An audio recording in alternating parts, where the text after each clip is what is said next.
우리의 삶은 놀라운 전진을 보이고 있습니다. 우리의 삶은 놀라운 전진을 보이고 있습니다. 할렐루야. 아멘. 오늘 또 이 말씀을 전 세계 전국에서 보시는 모든 분도 오늘 여기에 흐르는 놀라운 기름 부음과 축복이 여러분의 삶과 가정과 직장과 또 생업과 자녀들 가운데 풍성하게 임하게 될 것입니다. 아멘. 할렐루야. 아멘. 우리 하나님 말씀은 누가복음 18장 8절 새 번역 성경으로 제가 올려놨는데 한번 같이 한번 읽도록 하겠습니다. 같이 한번 읽겠습니다. 내가 너희에게 말한다. 하나님께서는 얼른 그들의 권리를 찾아주실 것이다. 그러나 인자가 올 때에 세상에서 믿음을 찾아볼 수 있겠느냐. 아멘. 예수님께서 다시 오실 때에 이 세상에서, 이 땅에서 믿음을 찾아볼 수 있겠느냐. 다른 말로 말하면은 하나님의 말씀대로 기능하며 사는 사람들이 많을 것이다? 많지 않을 것이다. 이렇게 말씀하고 있습니다. 우리가 믿음을 통해서 구원받습니다. 따라합시다. 믿음을 통해서 구원받는다. 근데 이 믿음을 통해서 구원을 받는데 이 구원이라는 언어를 보면 이 구원이라는 단어가 우리는 영혼 구원만 생각하는데 이 구원이라는 단어를 쓰는 것들이 굉장히 많습니다. 우리가 구원이라는 속에 재정 문제에서도 구원받을 수 있습니다. 질병에서 구원받을 수 있습니다. 가정에서도 구원받을 수 있습니다. 아멘. 귀신으로부터 구원받을 수 있습니다. 아멘. 죄로부터 구원받을 수 있습니다. 아멘. 이 구원이라는 단어 안에 모든 것이 패키지로 들어있어요. 이 믿음을 통해서 우리가 이 모든 문제를 구원받는데 주님께서 내가 다시 오실 그때 이 마지막 시대에 이 믿음을 가진 자가 뭐라고요? 많지 않다는 거예요.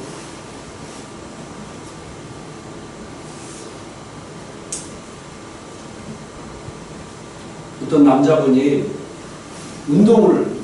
건강을 위해서 운동을 해야 되는데 어떤 운동을 할까 이렇게 생각하다가 자기가 잘 맞는 운동이 축구인 것 같아요. 그래서 그분이 아침 일찍 조기 축구에 가서 열심히 운동을 해서 조기 축구의 회장이 됐습니다.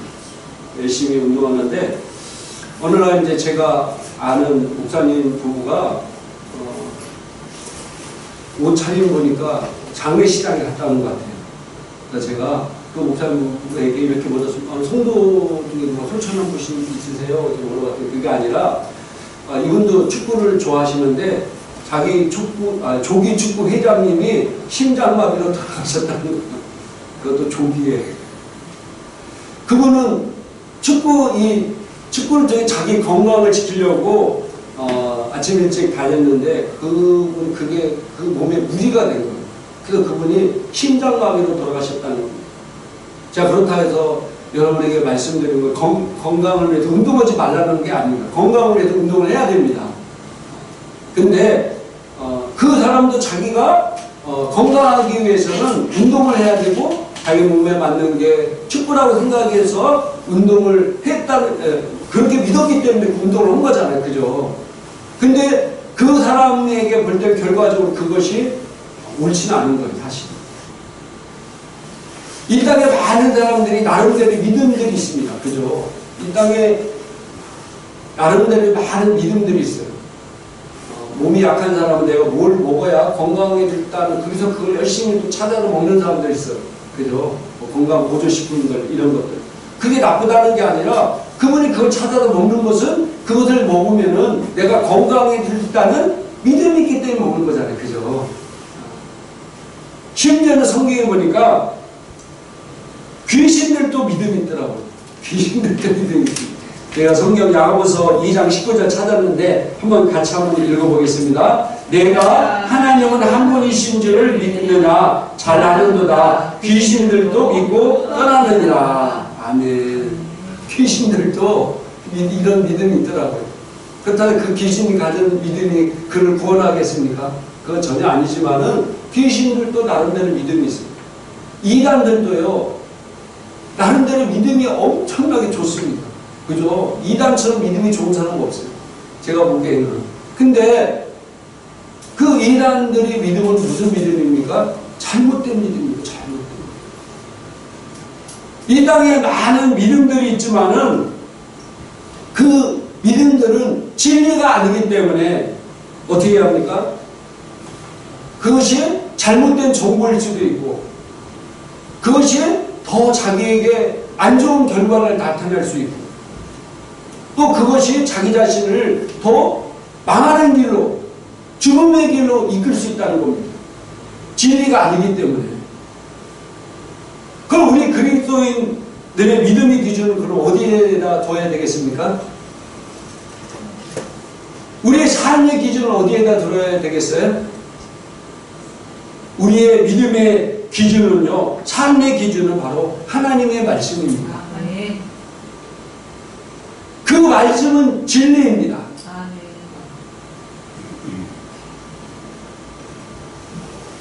하나님의 말씀을 믿는 것이 바로 믿음입니다. 믿음.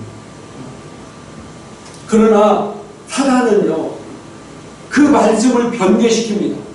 이 변개란 말이 뭐냐면은 다르게 바꿔 새롭게 고친다는 거예요. 우리가 창세기부터 시작할 때부터 사단은요, 하나님 말씀을 교묘하게 계속해서 변개시키는 것을 보게 됩니다. 창세기 3장에 사단이 하와에게 나타나서 하나님의 말씀을 어떻게 변개시키는지 오늘 성경을 통해 한번 찾아보도록 하겠습니다. 제가 쉬운 성경을 찾아놨는데, 자, 창세기 2장 16절부터 17절까지 하나님께서 아담에게 하신 말씀입니다. 한번 같이 읽겠습니다. 여호와 하나님께서 그 사람에게 명령하셨습니다. 너는 동산에 있는 모든 나무의 열매를 마음대로 먹어라. 그러나 선악을 알게 하는 나무의 열매만은 먹지 말라. 만약 그 나무의 열매를 먹으면 너는 반드시 죽을 것이다. 하나님 말씀이 이겁니다. 그런데 창세기 3장에 보니까 사단과 하와의 대화에서 얼마나 이 사단이 또 사람이 하나님 말씀을 변개시키는지에 대해서 기록이 되어 있습니다. 그래서 창세기 3장 1절부터 5절까지 쉬운 성경으로 한번 천천히 읽어보도록 하겠습니다. 여호와 하나님께서 만드신 들짐승 가운데 뱀이 가장 간사하고 교활했습니다. 어느 날 뱀이 여자에게 와서 말했습니다. 하나님이 정말로 동산의 어떤 나무의 열매도 먹지 말라고 하시더냐. 여자가 뱀에게 대답했습니다. 우리는 동산 안에 있는 나무의 열매를 먹을 수 있어. 하지만 하나님께서는 동산 한가운데에 있는 나무의 열매는 먹지도 만지도 말라. 그렇지 않으면 너희가 죽을지도 모른다라고 말씀하셨어. 잠깐 보세요. 하나님은요, 나무의 열매를 먹지 말라고 했지 또 여기다 뭘 만지지 말라 이런 말은 없었어요. 그리고 하나님께서 먹으면 뭐라고요? 죽는다 했지 죽을지 모른다고 안 했어요. 여러분, 죽는다 하고 죽을지 모른다 하고는요 엄청난 차이가 있어요. 하나님이 동산 나무 열매를 먹지 말라고 했지 만지지 말라고 안 했어요.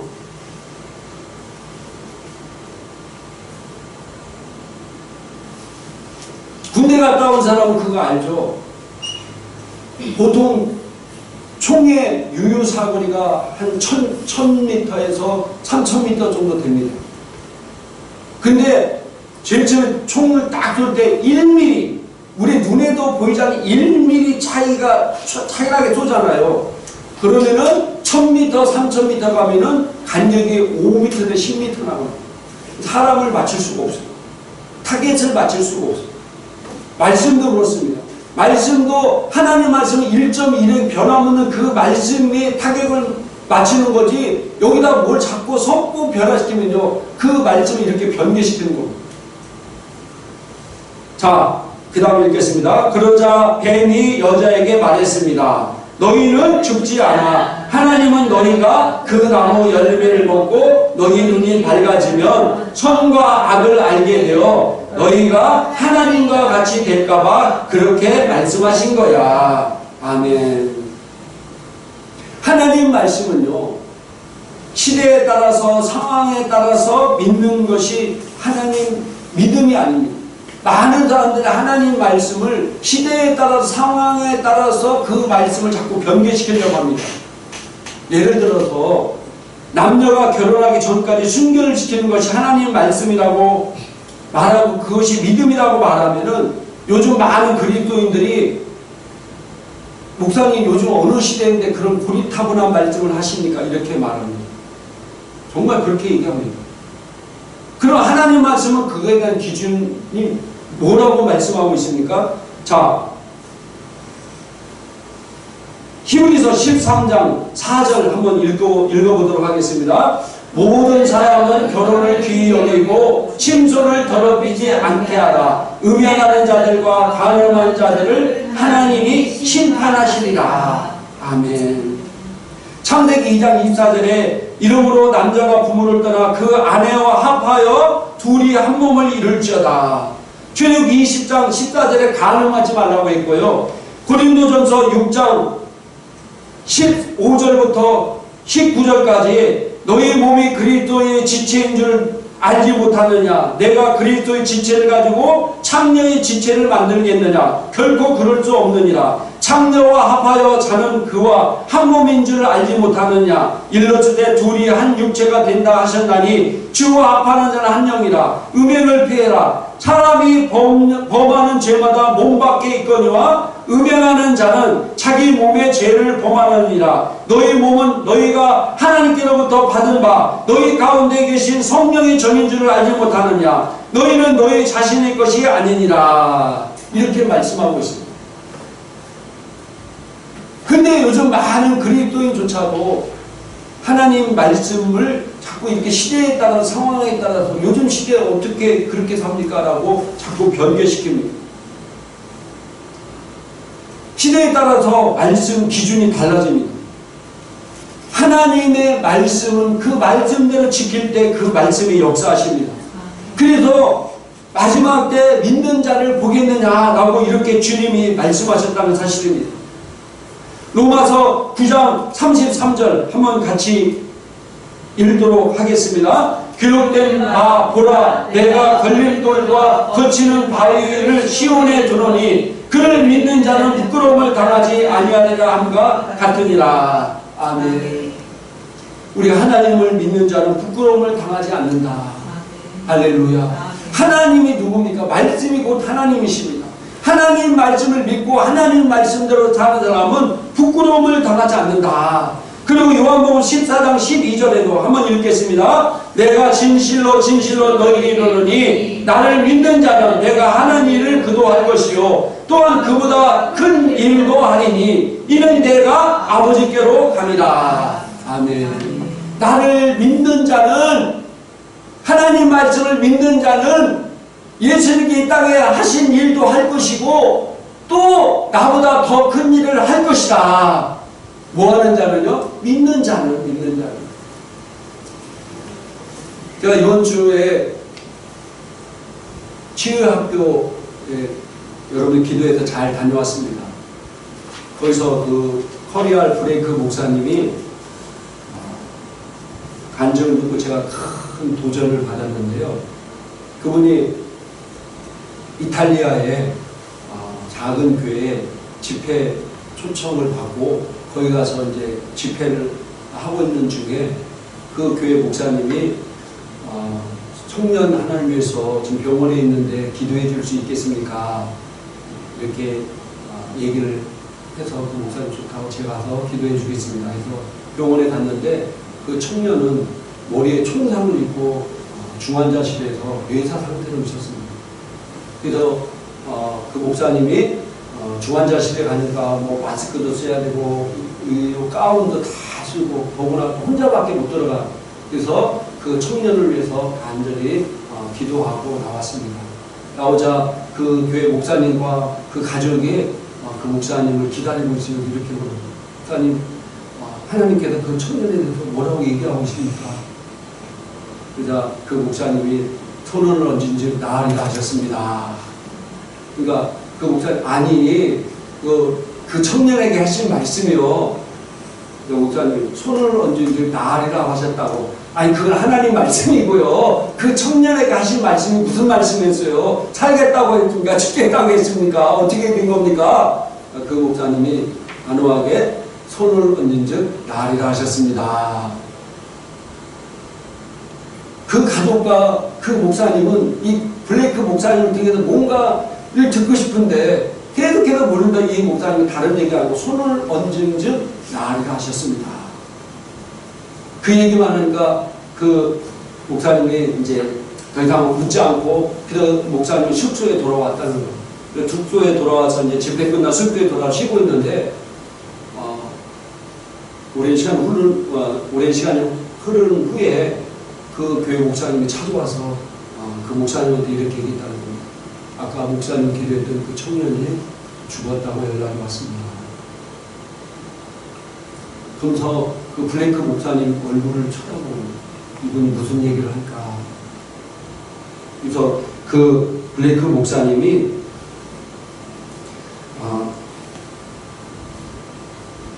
놀란 표정을 지으면서 정말 놀라운 일입니다. 죽을 수 없습니다. 정말 놀라운 일입니다. 죽을 수 없습니다. 죽었다는 소리를 듣고 그 목사님이 정말 놀라운 일입니다. 죽을 수 없습니다. 그러니까 그 목사님이 블레이크 목사님한테 다른 얘기를 듣고 계속 서 있었다는 거예요. 30분 동안 서 있었어요. 그래도 다른 얘기를 아무 얘기 안 하니까 그 목사님 지쳐서 그냥 가셨어요. 그리고 이 블레이크 목사님, 그 목사님 가신 다음에 내가 산책하기 위해서 밖에 기도하기 위해서 이제 밖에 숙소에서 나와서 하나님께 기도했어요. 방언으로 45분을 계속 산책하면서 기도했거든요. 그리고 그 다음날 집회 시간이 돼서 그 집회를 갔는데 그 목사님이 담임 목사님 찾아와 블레이크 목사님한테 이렇게 얘기했더니 목사님 소식 들으셨습니까? 무슨 소식이요? 저는 못 들었는데 했더니 그 청년이 다시 살아났답니다. 할렐루야. 그 청년이 다시 살아났다. 그러면서 그 블레이크 목사님이 마귀는 자기에게 3번씩이나 믿음을 거부하도록 했지만은 그 목사님은 그러지 않았다는 거예요. 그리고 자기 자신은 믿음의 결과를 봤다는 겁니다. 첫 번째, 그 청년의 병원에 가서 청년에게 기도할 때 자기가 기도하고 나왔음에도 불구하고 청년에는 아무런 호전되는 현상이 나타나지 않았다는 거예요. 기도하고 나왔음에도 불구하고 기도하기 전이나 후나 똑같았다는 거예요. 그래서 그 가족들이 그 기도를 부탁한 목사님이 뭔가 좀 호전되는 뭔가 나을 그런 얘기를 듣고 싶었지만은 그러나 그는 아무런 얘기 안 하고 손을 얹은 나으리라 하셨다는 그 말씀만 했다는 거예요. 두 번째로 그 청년이 죽었다는 소리를 듣고 그 목사님이 찾아왔을 때 죽었잖아요. 죽으면 끝난 거잖아요. 근데 내가 기도했는데 왜 죽었을까? 혹은 그 손상이 너무 심해서 가능성이 없을까? 뭔가 거기 하나님의 뜻이겠죠. 이런 많은 변명거리가 있을 수 있죠. 그죠? 그럼에도 불구하고 그는 정말 놀라운 일입니다. 왜? 내가 기도하면 절대로 죽을 수 없는 정말 놀라운 일입니다. 그는 죽을 수 없습니다. 이렇게 자기의 믿음을 부인하지 않았다는 거예요. 그리고 그 세 번째로 그 목사님이 간 뒤에 자기가 기도하면서 하나님 앞에 이러지 않았다는 거예요. 하나님, 내가 왜 기도했는데 이 청년이 죽었습니까? 아니, 나를 이렇게 치유라 세웠으면 달려야지 왜 죽었습니까? 라고 그런 얘기를 안 했다는 거예요. 불평하지 않았다는 거예요. 그냥 하나님 앞에 자기가 45분도 계속 방언을 했다는 거예요. 제가 그 간증을 들으면서 굉장히 큰 도전이 됐어요. 그 당시 나라면 어떻게 했을까? 제가 그 간증을 듣고 나서 내 자신은 완전히 바뀌었습니다. 할렐루야. 그런데 내가 그 간증을 들을 때 내가 똑같은 그 장소에 내가 그 블랭크 목사님 나라고 했으면 나는 어떻게 했을까? 와, 이 믿음의 차이가 이런 놀라운 결과를 나타내는구나. 놀라운 차이를 나타내는. 마가복음 16장 17절부터 18절까지 한번 읽도록 하겠습니다. 믿는 자들에게는 이런 표적이 따르느니 곧 그들이 내 이름으로 귀신을 쫓아내며 새 방언을 말하며 뱀을 집어 올리며 무슨 도구를 맞을지라도 해를 받지 아니하며 병든 사람에게 손을 얹은 즉 나으리라 하시더라. 아멘. 믿는 자들의 이런 표적이 따른 너희가 내 이름으로 귀신을 쫓아내며 새 방언을 말하며 뱀을 집어 올리며 무슨 독을 받지라 해를 받지 아니하며 병든 사람에게 손을 얹은 즉 나으리라 하시니라. 할렐루야. 뭐라고요? 병든 사람에게 손을 얹은 즉 나으리라 하시라. 병든 사람에게 손을 얹은 즉 나을 사람만 나을 것이다 하고 했습니까? 병든 사람에게 손을 얹은 즉 다 나을 것이다 하고 이 말씀이. 근데 우리는 손을 얹어서 하나님 뜻이 있으면 나을 것이다, 뭔가 치료하시면 나을 것이다, 이렇게 말씀을 변개시킨다는 거예요.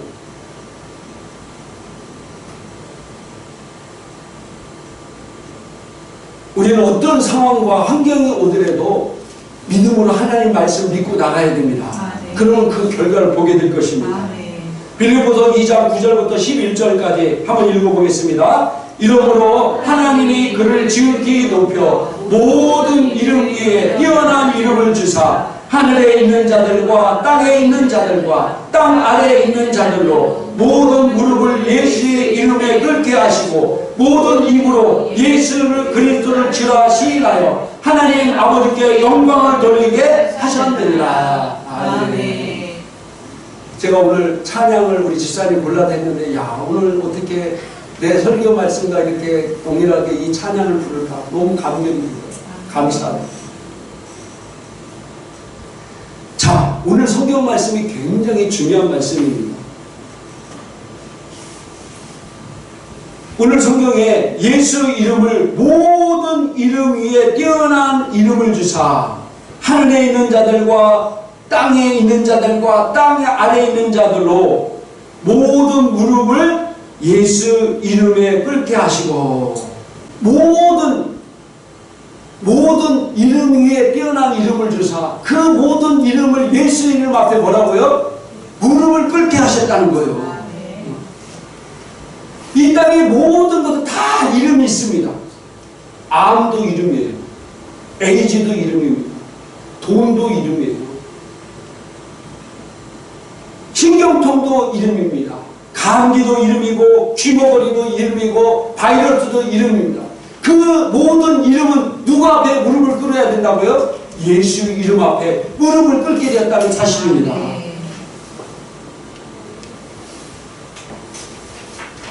제가 어떤 때 아침에 이제 새벽 같은 데 일어날 때 보면 몸이 참 피곤할 때가 있어요. 정말로 피곤할 때가.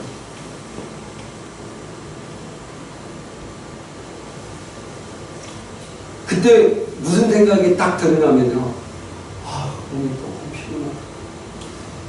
우리 사모님한테 보약 한 채 좀 지어달라고 할까? 여러분 그런 생각 안 들습니까? 그동안 할머니 몸에 좋은 거 한번 먹을까? 이런 생각을 들을 수 있잖아요. 그죠? 아, 체력이 딸려서 뭘 좀 먹어야 되겠다.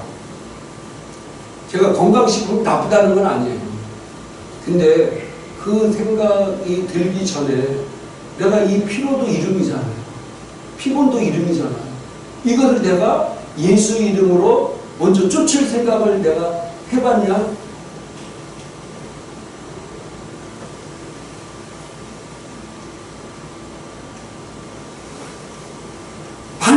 그거에 대해서 기도를 할 조차 생각도 안 했을 거예요. 왜? 기도를 통해서 그거 다 한다고 생각도 안 했으니까. 그러니까 그거에 대한 믿음이 없는 거예요.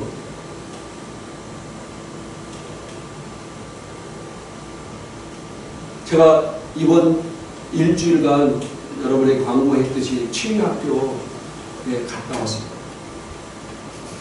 새벽 기도부터 시작해가지고요.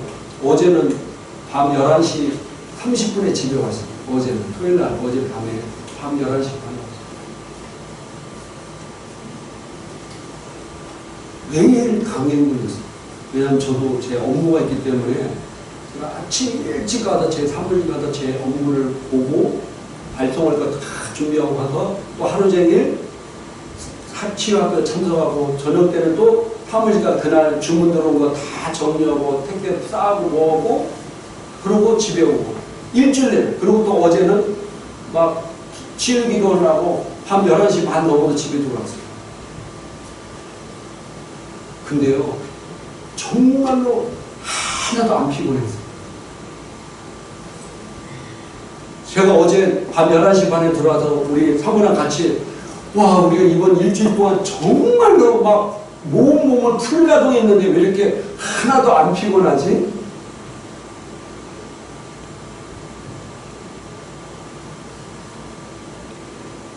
제가 그동안 했던 것을 막 온몸을 다 풀가동해서 했는데 왜 하나도 안 피곤하지? 왜 안 피곤했겠어요? 제가 계속 기도했기 때문입니다. 내가 예수 이름으로 면 나의 피곤은 내 몸에서 묶임받고 떠나갈지어다. 나의 간은 나의 모든 피곤의 독소를 다 해독할지어다. 나는 독수리 같은 체험을 얻을 것이다. 그래서 선포해요. 지금도 하나도 안 피곤합니다.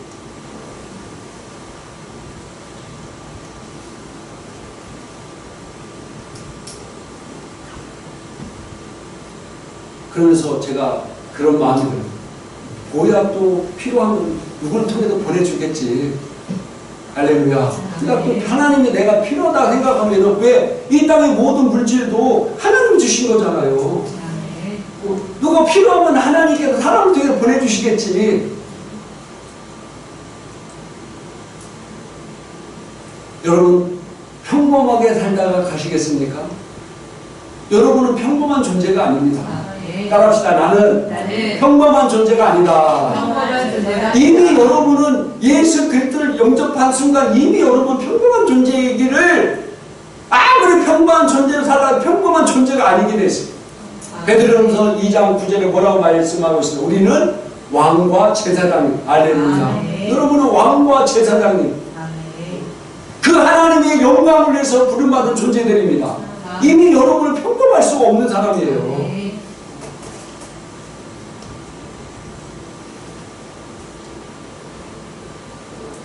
근데 많은 사람이 평범해지려고 노력하고 있어요. 우리는 하나님의 자녀로서 능력 있는 삶을 살다가 부르심의 소원을 온전히 이루고 가야 됩니다. 할렐루야. 평범함을 거부하기를 주님의 이름으로 축복합니다. 여러분들 여기에 중요한 진리가 있는데요.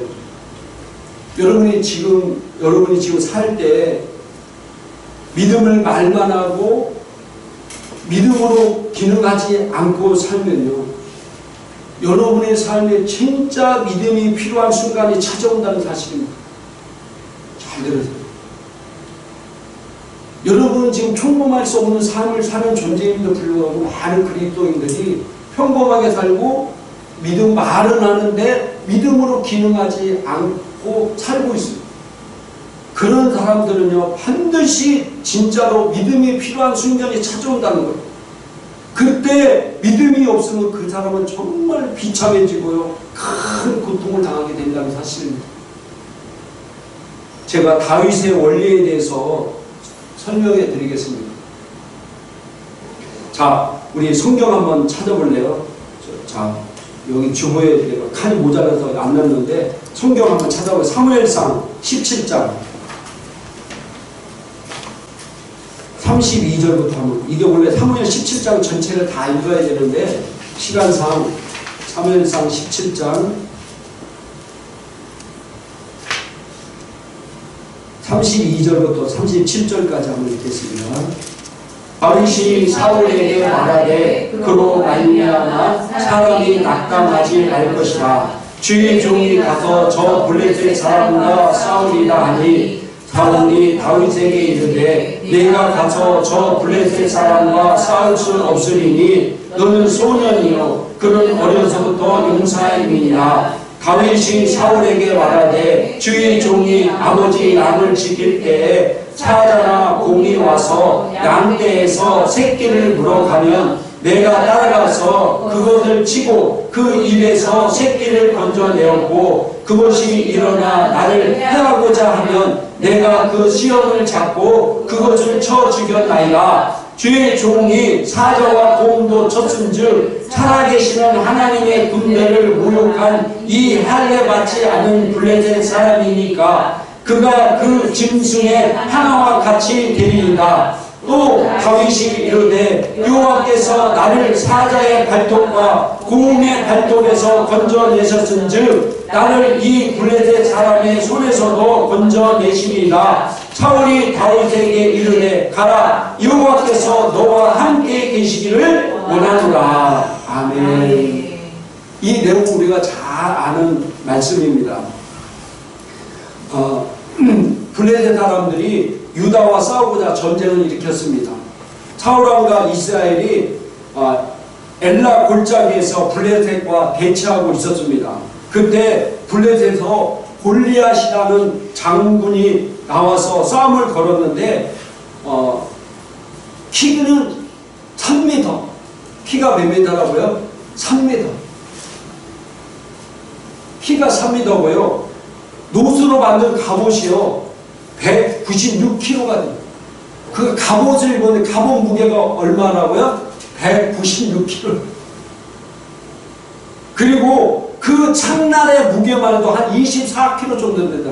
그 창의 무게만 해도 창날의 무게만 해도 24kg 정도 되는 골리앗이 나와서 이스라엘 하나님을 모독하고 이스라엘 군대를 모독하고 싸움을 걸어왔습니다. 이스라엘 사울왕과 이스라엘 장수들과 군인들과 온 백성이 다 무서워서 싸우지 못하고 다 숨어서 덜덜덜덜 떨고 있었을 때 이때 다윗이 아버지 이새의 심부름을 통해서 참전한 형들에게 심부름하세요. 그리고 그 소리를 들었습니다. 골리앗이 온 이스라엘 하나님을 저주하고 이스라엘을 저주하는 그 소리를 들었어요. 근데 이스라엘의 사울 왕부터 밑에서 장군들, 군사들, 백성들이 다 달달달달 떨고 무서워서 숨어 있었습니다. 근데 다윗이 너무 화가 나서 이 할례받지 않은 이 짐승 같은 인간이 어떻게 하나님을 모욕하고 욕하겠냐. 그러면서 내가 가서 싸우겠다고 했어요. 다윗이 정신병자입니까? 다윗은 소년이라고 아직 어린 소년이었어. 소년. 그 이스라엘의 장군들도 전쟁에서 수없는 많은 전쟁을 통해서 훈련받은 장군들 병사들조차도 골리앗을 보고 달달달달 떨어 싸우지 못하고 있는데 그 조그만 소년, 이 20살도 안 된 소년이 가가지고 내가 싸우겠다니까 미치지 않았으면 웬 정신이겠어요? 그런데 다윗이 당당하게 내가 가서 저 할례받지 않는 저놈을 내가 죽이겠습니다. 사울왕에게 얘기 찾아라. 그러면서 놀라운 진리의 말씀을 하고 있는 놀라운 말을 하고 있어요. 다윗이 미쳐서 그런 게 아니라 다윗이 자기가 어려서부터 자기가 아버지가 나에게 양떼를 맡길 때 그 양을 잡아보려고 뭐가 찾아왔어요? 곰이 찾아오고 사자가 찾아와도 자기가 그 곰과 사자를 이렇게 잡아 죽여서 그 양을 보호해. 근데 곰과 사자를 때 하나님이 나와 함께함으로 이 곰과 사자를 내가 능히 때려 죽였는데 저 골리앗 저거 아무것도 아니라는 거예요. 저거 아무것도 아니라는 거예요.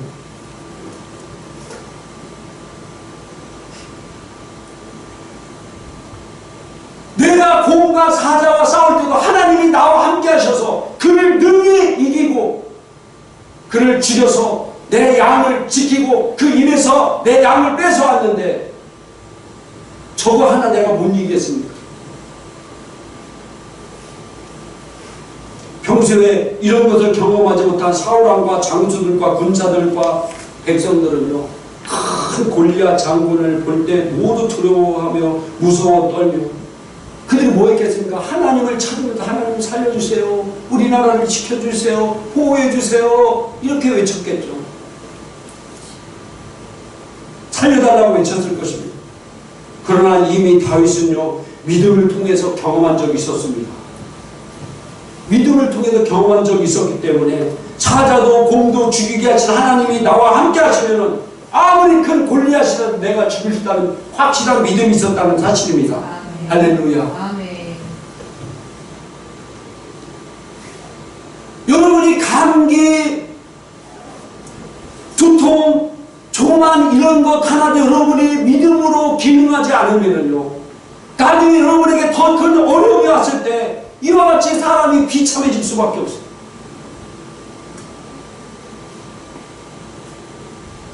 제가 알고 있는 주사님의 제 간증을 들었습니다. 그는 이 믿음의 말씀을 배웠고요, 자기가 질병이 되든지 이런 어려움이 올 때 제가 어떻게 기능하는지에 대해 다 알고 있었습니다. 근데 그분이 자기가 감기에 왔을 때 믿음으로 기능하지 않았다는 거예요. 왜 그랬냐면요, 믿음으로 기능하려면 힘들잖아요. 감기에 왔을 때 병원 가서 주사 맞고 약 맞으면 빨리 끊어지는데, 내가 이 믿음으로 기능하려면 그래도 한 일주일이든 2주일이든 힘들잖아요. 내가 직장 다니는데 아픈 몸으로 가서 낑낑거리기보다 그냥 가서 주사 맞고 약 먹으면 되는 걸 내가 이렇게 꼭 이렇게 미련하게 이렇게 해야 되느냐. 그래서 그분은 그런 식으로 해서 살았습니다. 다른 것도 마찬가지입니다. 근데 그분이 어느 날 몸이 이상해서 병원 갔더니 의사가 암이라고. 암. 그래서 수술도 하고 의사가 주는 약도 처방전도 맞았지만 점점 갈수록 의사는 이제 치료밖에 불가능, 이제 죽을 날이 얼마 남죠.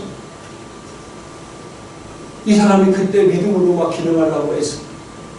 여러분, 어떻게 감기도 자기 믿음으로 기능에 나아가지 못하는 사람이 어떻게 암을 낫겠습니까?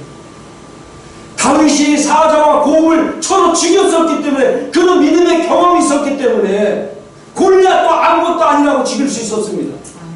근데 내가 어떻게 감기 하나, 조그만 재정 하나도 내가 믿음으로 이기지 못한 사람이 어떻게 암이 왔는데 그 암을 믿음으로 이기겠냐는 거예요. 결국 그 사람은 막 눈물을 흘리면서 하나님 살려주세요, 뭐 해주세요. 이 믿음을 알고 있었음에도 불구하고, 그리고 또 비참 몸이 병들고 그 몸에서 오는 고통, 얼마나 고통스럽습니까? 눈물을 흘리면서 그 다음에 또 주변에 믿음 있는 사람들에게 막 도움을 요청하고, 우리 하나님의 자녀들은 나와 남을 도와야 되는 사람인데 내 믿음이 없으니까 주변 사람들에게 저를 기도해 주세요, 도움을 요청하고. 제가 도움을 요청한다는 게 나쁘다는 게 아니에요. 자기 믿음이 없으니까 너무 고통스러워, 죽음에 대한 두려움, 그 질병으로 오는 고통, 이루 말할 수 없는 고통. 그러면서 저에게 이렇게 얘기해줘. 내가 그때 내가 이 믿음을 알고 있어, 내가 잠시 조그마한 감기라든지 이런 걸 내가 믿음을 통해서 이겼다 하면은 지금 내 몸에 암이 있어 내가 믿음을 통해 담대히 이기면 나갈 수 있을 텐데, 내가 그때 그러지 못한 게 너무 후회됩니다. 너무 후회된다는 거예요. 여러분, 10만원도 신고 거두는 은혜를 경험하지 못한 사람이 여러분 나중에 어려움할 때 어떻게 1000만원, 100만원, 억을 막 이렇게 어떻게 믿음을 통해서 기능하겠습니까?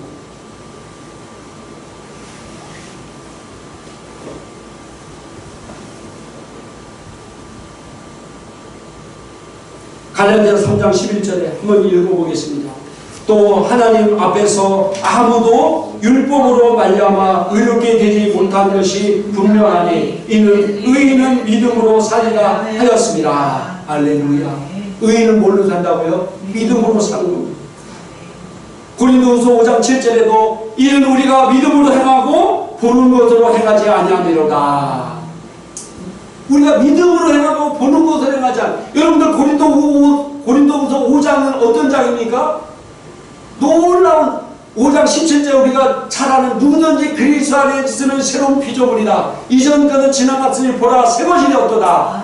이게 무슨 말이야? 새로운 피조물의 이제 삶은 보는 것으로 사는 삶이 아니라 믿음으로 사는 삶이라는 겁니다. 우리 새로운 피조물 된 우리의 삶은 믿음의 삶, 믿음의 삶.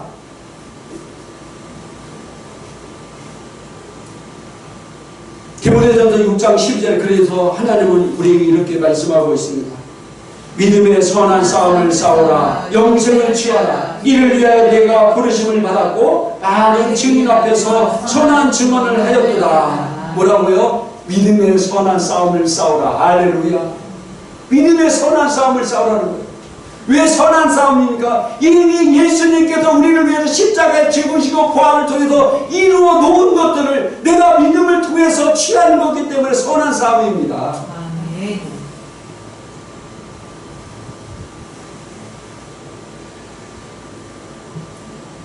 지금 믿음의 선한 싸움을 싸우십시오. 아멘. 지금 싸우지 않고 피하면 나중에 더 큰 어려움과 고통을 당하게 될 것입니다. 왜? 믿음이 없기 때문에. 히브리서 5장 11절 한번 읽겠습니다. 멜기세덱에 관하여는 우리가 할 말이 많으나 너희가 듣는 것이 둔함으로 설명하기 어려우니라. 너희가 듣는 것이 둔함으로 설명하기 어렵다는 거예요. 여러분 듣는 것이 둔해지는 이유는요. 듣기만 하고 행하지 않으며 듣기만 하고 행하지 않기 때문에 둔해진다는 거예요. 듣는 것조차 나중에 둔해진다는 겁니다.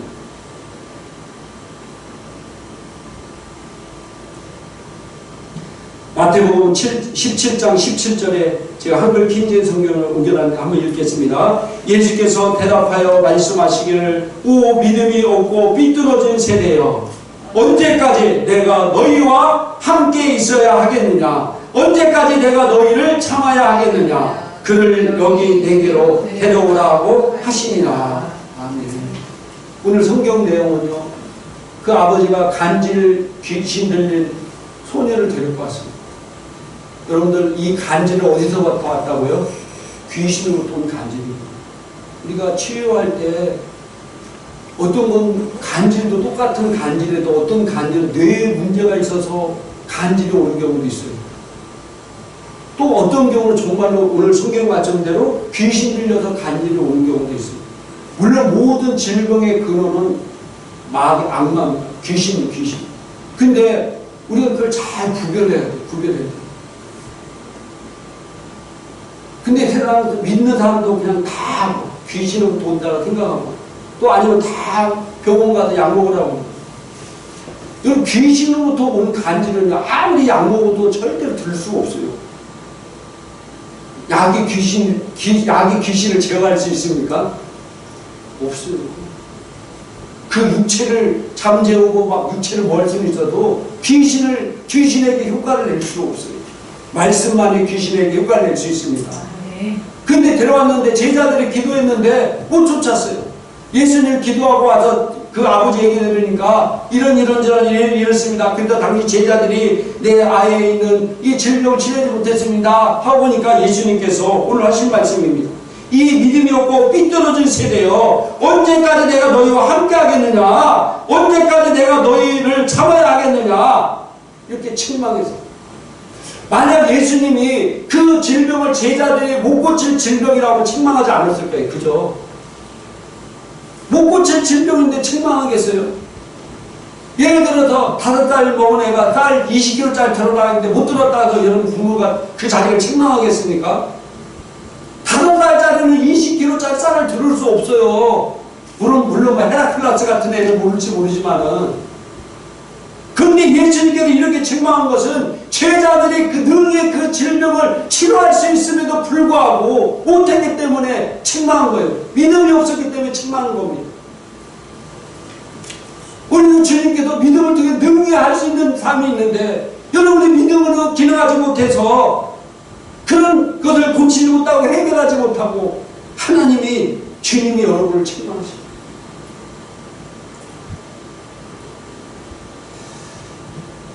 클리크 목사님이 오늘 집에서 이제 말씀을 보고 있었는데 전화가 왔다고 합니다.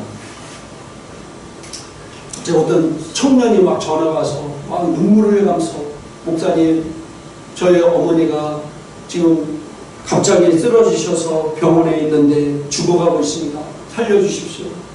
지금 병원에서 모든 기계를 온몸에다 다 깎고 있는데 더 기계장치를 달고 있는데 의식도 없으며 의사는 어머니가 오늘 밤 넘기기 힘들다고 합니다. 목사님 기도해 주세요. 그래서 그 목사님이 기도했습니다. 간절히 기도하고 전화를 끊으면서 내일 이 시간에 저한테 다시 한번 전화해 주십시오. 그래서 전화를 끊었는데 그 다음날 그 시간대 그 청년한테 다시 전화 왔습니다. 전화하자마자 목사님, 우리 어머니가 죽어가고 있어요. 의식이 없고요.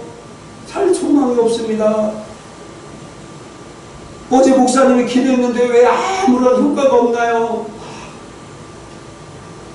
그때 그 목사님이 효과가 없는 게 아니라 지금 효과가 있는 것입니다. 어제 의사 선생님이 뭐라고 말씀하셨습니까? 뭐라고 얘기했죠? 어젯밤을 못 넘긴다고 했는데 어떻게 지금 어머니 죽으셨습니까? 아니 살아있. 의사는 어젯밤을 못 넘기는데 지금 살아있잖아요. 살아있죠. 이게 기적입니다. 그래도 어머니 아무런 의식도 없고 의사는 뭐 오래 못 살 것 같다고 하는데 아닙니다. 제가 다시 기도하겠습니다. 기도했습니다. 그리고 그 다음날 또 이 시간에 저한테 전화해 주세요. 네. 그 다음날도 또 전화, 목사님, 우리 어머니가 죽어가고 있어요. 아무런 몸에 효과가 없어요. 뭔가 의식이 좀 더 뭔가 다른 분야에서 좀 나아지는 기미가 보여야 되는데 목사님이 이틀씩이나 기도했는데도 아무런 증상이 안 나타나고 있어요. 의사는 가망이 없대요. 목사님이 다시 기도해 주면서 아닙니다. 어머니는 반드시 알 겁니다. 내일 이 시간에 다시 한번 전화해 주세요. 전화를 끊었는데 그 다음날 전화가 안 왔어요. 그리고 그 이틀 뒤에 전화 왔는데 그 청년이 목사님, 우리 어머니 퇴원해서 집에서 지금 식사하고 지금 대화를 나누고 있습니다. 감사합니다. 할렐루야. 믿음은 이렇게 역사합니다. 이제 말씀을 정리하고 마치도록 하겠습니다. 우리가 마지막 시대에 예수님께서 믿음 가진 자를 보겠느냐. 오늘날 대체품이 너무 많아요. 아프면 병원 가면 되고, 돈 재정비가 어렵다 은행 가면 되고, 사람 도움을 청하면 되고. 우리가 믿음으로 기능할 수 없어요. 또 시대에 따라 성경도 자기 마음대로 시대에 따라서 해석해버리고. 그러니까 세상에서 믿음으로 기능할 수 있는 기회가 없습니다. 근데 반드시 알아야 될 것은 우리가 믿음으로 기능하지 않으면 나중에 더 어려움이 당할 때 우리가 기능할 수 있는 믿음이 없다는 거예요. 그때는 비참해지는 거예요. 제가 그분을 봤을 때 너무 바짝 말라가지고 너무 고통당하고 있어요. 자기가 그때 내가 그때 목사님 배우고 알 때 내가 믿음으로 기능했으면은 이 질병도 능히 이길 수 있었을 텐데 그때는 그것이 귀찮고 힘들고 좀 뭐니까 내가 그래서 지금 믿음으로 기능하려니까 너무 힘들어요. 너무 힘들어요. 다윗이 정말 어렸을 때 사자와 곰을 쳐죽이 하나님 나와 함께 쳐죽이는 걸 경험하지 못했다고 하면 절대로 골리앗을 못 이겼어요. 여러분들이 작은 것부터 믿음으로 기능하시길 바랍니다. 네. 주님이 다시 올 때 여러분에게 너는 정말로 믿음을 통해서 기능했구나. 이스라엘 백부장에게 아니 로마 백부장에게 예수님께서 너는 온 이스라엘 백성보다 네 믿음이 더 크다고 칭찬했듯이 칭찬받는 성도가 되기를 주님의 이름으로 축복합니다. 네. 할렐루야. 네. 네, 기도합니다. 이 시간 아픈 사람은 아픈 곳에 손을 얹으시기 바랍니다. 이사야 53장 5절에 주님이 여러분을 위해 채찍에 맞음으로 당신의 질병을 치료하셨습니다. 하나님 말씀은 진리이고 예수 그리스도는 어제나 오늘이나 영원토록 동일하시다고 말씀하셨습니다. 반드시 역사합니다. 이 방송을 보시는 모든 분도 같이 아픈 분의 손을 얹고 저희 기도를 따라하시기 바랍니다. 한번 따라하시기 바랍니다. 주님이 나를 위해 채찍에 맞음으로 나는 나음을 받았습니다. 이 시간 믿음으로 이 말씀을 내 몸에 받아들입니다. 그러므로 질병은 내 몸에 거할 수 없음을 선포합니다. 치료해 주시니 감사합니다. 이 시간 하늘과 땅의 모든 이름을 무릎 꿇게 하신 예수 그리스도 이름으로 명하노니 이 더러운 질병은 더러운 귀신은 성도의 몸속에서 저주받고 떠나갈지어다. 떠나갈지어다. 다시는 그에게 돌아오지 말지어다. 치료해 주셔서 감사합니다. 예수님 이름으로 기도합니다. 할렐루야. 영광 돌립니다. 영광 돌립니다. 지금하게 이따가 보세요. 크리스 오야킬로의 목사님이 집회를 할 때 한 여인의 안에 있던 질병이 떠났습니다. 그 질병이 치료받고 그 여인이 간증으로 나올 때 갑자기 그 여인이 발작을 일으키며 쓰러졌습니다. 그래서 많은 그 도움요 사역자들이 놀래서 그에게 달려갈 때 크리스 목사님은 그냥 놔두라고 했습니다. 그러면서 그에 대해서 설명을 했습니다. 치료 사역할 때 그 안에 있는 질병은 떠났습니다. 치료받았는데 그 질병을 일으키는 귀신은 아직도 그 속에 있었다는 겁니다. 그 질병을 일으키는 그 귀신은 아직도 그 속에 있었는데 그녀가 간증으로 나올 때 그 안에 있는 귀신도 떠났다는 겁니다. 할렐루야. 그래서 오늘 계시록 12장 11절에 어린 양의 피와 그들이 증언하는 말로 간증하는 말로 그를 이겼다는 겁니다. 그래서 간증이 너무 중요한 것입니다. 그래서 저희 홈페이지에 올려주시면은 여러분에게 더 놀라운 일들과 역사가 일어날 것입니다. 우리 기도하겠습니다. 이 시간 기도할 때 오늘 말씀을 생각하면서 기도하겠습니다.